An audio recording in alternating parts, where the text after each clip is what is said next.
Discurso pronunciado el 10 de junio de 1917, en el Italian Hall. En vísperas de la Gran Revolución.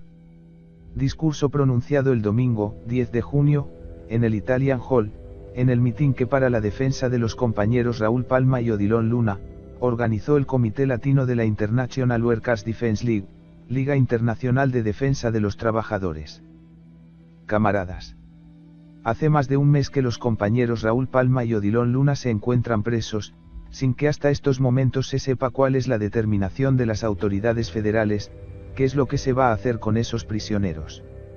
Son proletarios, son miembros de la clase trabajadora, son desheredados y eso basta para que la justicia burguesa, la vil prostituta que se deshace en sonrisas y atenciones para el rico, eche en olvido a nuestros hermanos de sufrimientos y privaciones, tanto más cuanto le interesa quitar de en medio a todos aquellos que ponen un obstáculo al libre ejercicio de las uñas de los senadores de Levita y de Bombín. El caso de Luna y Palma no es un caso aislado, no es una coz que la bestia da al acaso, no es la bala perdida que da en un blanco sobre el cual no fue disparada, no es la teja desprendida que descalabra indistintamente a un hombre o a una mujer, a un anciano o a un niño. El caso de Palma y de Luna obedece a un plan bien definido de la clase burguesa, obedece al mismo plan por el cual Rangel y compañeros están condenados a dejar sus huesos en los presidios texanos, es el resultado de la misma conspiración que condenó a Billings por vida, que tiene el lazo echado al cuello de Thomas Mooney, y que abre la fosa para dejar en ella los restos palpitantes de Rena Mooney. Palma y Luna están presos por los mismos motivos que lo están Ford y Sur, Smith y Kaplan. Contra Palma y Luna se enderezan las mismas fuerzas que acribillaron a balazos a Joe Hill, 1, y dieron fin en la horca a la existencia fecunda de Parsons. Son las negras fuerzas de la reacción burguesa que cierran el paso a la emancipación de los humildes. Son las fuerzas del Estado, solapador y cómplice del crimen capitalista, en sus funciones de ahogar en su cuna toda manifestación de descontento, de suprimir con el calabozo o a palos o con la horca y la silla eléctrica toda crítica que comprometa la estabilidad de un sistema protector de bandidos y torturador de inocentes. Son las fuerzas que tratan de apagar la luz que arroja el periódico anarquista, las sombrías fuerzas que hacen pedazos la pluma del que escribe la verdad, que ahogan en la garganta el grito de la indignación y el rugido de la cólera, y que atan de pies y manos al que tiene la audacia de mostrar el puño a sus verdugos. Es la justicia arrogante que se encara al derecho sin medir las responsabilidades, sin pensar en las consecuencias, ebria de poder y de fuerza, sin reflexionar que la paciencia tiene sus límites y olvidando las páginas de la historia escritas con sangre de tiranos, en las que se aprende que las cabezas de los déspotas no han caído a los golpes de hombres libres, sino que han sido tronchadas por las manos del esclavo en rebelión. Son los excesos de la tiranía los que se encargan de sacudir las dormidas energías de los pueblos, y los pueblos están despertando. Largas décadas de sana propaganda anarquista, no lograron modificar la mentalidad de los pueblos como lo han conseguido solo 3 años de pesadilla guerrera. 3 años de horror, de luto, de sangre, de lágrimas y de hambre, han hecho no solamente posible la revolución, sino inminente e inevitable en todo el mundo. La revolución se cierne sobre nuestras cabezas. Mejor aún, la revolución está en las conciencias. El indiferente que hasta hace poco tachaba de locos y de ilusos a los revolucionarios, ya piensa él también que se necesita una revolución, que las cosas no deben seguir como hasta aquí, que es necesario un cambio en las condiciones económicas, políticas y sociales de los pueblos para lograr una situación que haga imposible que algunos pueblos se arrojen unos sobre los otros y se despedacen en beneficio de intereses particulares, de intereses mezquinos, de intereses que no benefician sino a unos cuantos, de los intereses, en suma, de la clase capitalista, intereses antagónicos a los intereses generales de la humana especie, porque son contrarios a la libertad y al bienestar. Sí, la revolución flota en el aire, la revolución está en las conciencias.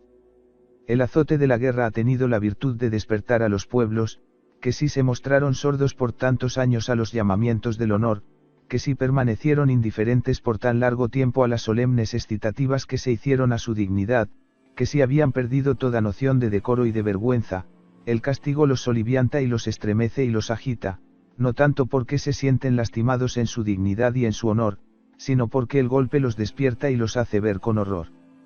el abismo en cuyo borde dormían con tan pesado sueño. La revolución que tenemos encima, la gran revolución que no tarde en incendiar al mundo entero, el formidable cataclismo que barrerá con reyes, con presidentes y con cuanto parásito pesa sobre los hombros de la humanidad, no es el resultado del honor y de la dignidad ofendidos, sino la reacción poderosa del instinto de conservación rudamente sacudido por el crimen burgués. Así como la prisión de Palma y de Luna no es un hecho aislado, no es una arbitrariedad excepcional, sino que responde a un plan de represión de toda energía rebelde, del mismo modo que la Revolución rusa no es un caso particular ruso, no es un acontecimiento que solo pudo ocurrir en Rusia, no es una insurrección esporádica que puede quedar confinada al territorio ruso, sino que es un hecho, es un fenómeno social y político que responde al sentir de la humanidad entera, que concuerda con el modo de pensar de todos los pueblos de la tierra en este momento solemne, en esta hora de dolor, que es como el momento que precede al parto, como que estamos en vísperas de ver surgir de los humeantes escombros de instituciones anticuadas y nocivas, un nuevo orden, una forma nueva de convivencia social más en armonía con la cultura de la época, más de acuerdo con las leyes inmutables de la naturaleza, y en la que pueda desarrollarse con menos trabas una humanidad más justa y más sabia. El ambiente está saturado de promesas de insurrección y protesta. La paciencia se agota, la mansedumbre se ausenta de los corazones, los ojos, desilusionados, ya no se clavan en el cielo con la esperanza de que la mano de Dios rompa las cadenas de la esclavitud, sino que buscan ansiosas el fusil que libera y la dinamita que redime, las cabezas ya no se inclinan, resignadas, ante un nuevo atentado de la tiranía, sino que sueñan con la barricada y la revuelta. El mundo es un volcán próximo a hacer erupción, México y Rusia son los primeros cráteres anunciadores del despertar de las fuerzas de la miseria y del hambre. A México y a Rusia le seguirán bien pronto todos los pueblos de la tierra, hartos ya de tiranía, cansados ya de injusticia, convencidos al fin de que su salvación no ha de ser decretada por un ser imaginario que se nos dice que reside más allá de las estrellas que alcanzamos a ver, sino que su libertad y su bienestar tienen que ser conquistados por el hierro y por el fuego, por el motín y por la barricada. Con súplicas solo se logra el envalentonamiento del enemigo. Contra la enfermedad llamada tiranía no hay más que un remedio, la guillotina. Todo anuncia que la catástrofe está por sobrevenir, la miseria sacude rabiosa sus puños descarnados, el descontento ya no murmura, grita, y las manos impacientes acarician nerviosas el pomo del puñal y el gatillo del rifle. Se conspira en voz alta y a la luz del sol, los gobiernos pierden su prestigio, la ley es vista con odio, y un sano sentimiento de humana solidaridad comienza a borrar las fronteras y a desteñir las banderas nacionales, dando vigor a la risueña promesa de una próxima fraternidad universal. El proletariado de todo el mundo comienza a darse cuenta de que el trabajador nada tiene que ganar con las guerras fraguadas por los capitalistas, y este convencimiento, unido a la miseria cada vez más creciente y a los excesos cada vez más brutales de la tiranía gubernamental, satura de cóleras el ambiente y se respira una atmósfera preñada de odio y de venganza. A donde quiera que se dirija la mirada se tropieza con los ojos airados de la rebeldía. En Alemania, las masas populares se amotinan, cuerpos de ejército se desertan en masa, los trabajadores de las fábricas de armas y municiones se declaran en huelga, la minoría socialista aboga por la paz a cualquier precio, y en el seno del Parlamento una voz valiente anuncia la revolución. Austria-Hungría sufre idénticas convulsiones, anunciadoras de la tempestad que está por desatarse y diputados socialistas húngaros, reunidos en Berna, adoptan resoluciones revolucionarias. En Brasil, las organizaciones obreras rehúsan prestar su apoyo al gobierno en una guerra contra Alemania. El Japón enseña los dientes al emperador, a la burocracia y al militarismo, y la prensa de oposición enseña al Mikado, como una saludable advertencia, el cetro quebrado de Nicolás Romanov.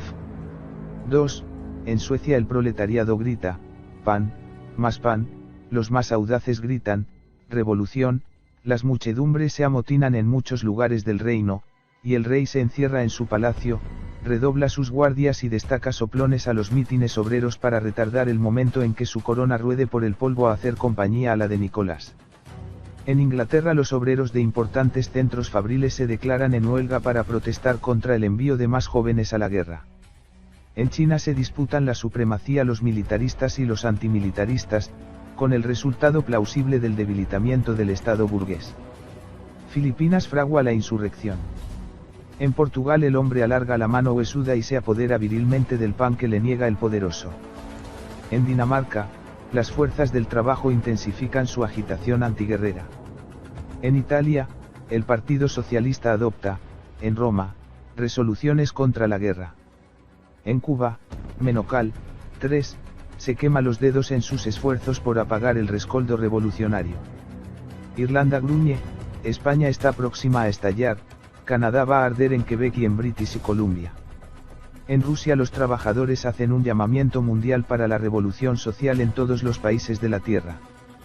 Tal es, a grandes rasgos, la situación mundial anunciadora del próximo e inevitable conflicto entre las fuerzas de los hambrientos y de los hartos, de los de abajo y de los de arriba.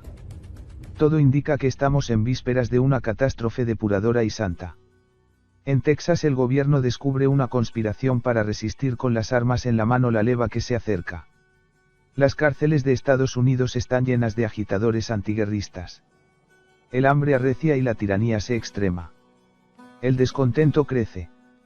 Según la prensa, la agitación antiguerra en varios estados aconseja el uso de la fuerza para resistir la leva. El escritor burgués Harry Carr dice, en el Times, que el Kaiser puede ser derribado de su trono por una insurrección, y que tal suceso pondrá en peligro a todos los tronos de Europa y aun los Estados Unidos no estarán a salvo de la violencia de la sacudida. Joseph Cannon, 4, líder obrero y organizador, compareció ante el Comité de Asuntos Militares del Senado y predijo de este modo las consecuencias de la ley sobre servicio militar obligatorio: habrá huelgas, los precios de los artículos alimenticios aumentarán como una consecuencia de la explotación que se hace de la guerra, y la sangre va a correr en las calles.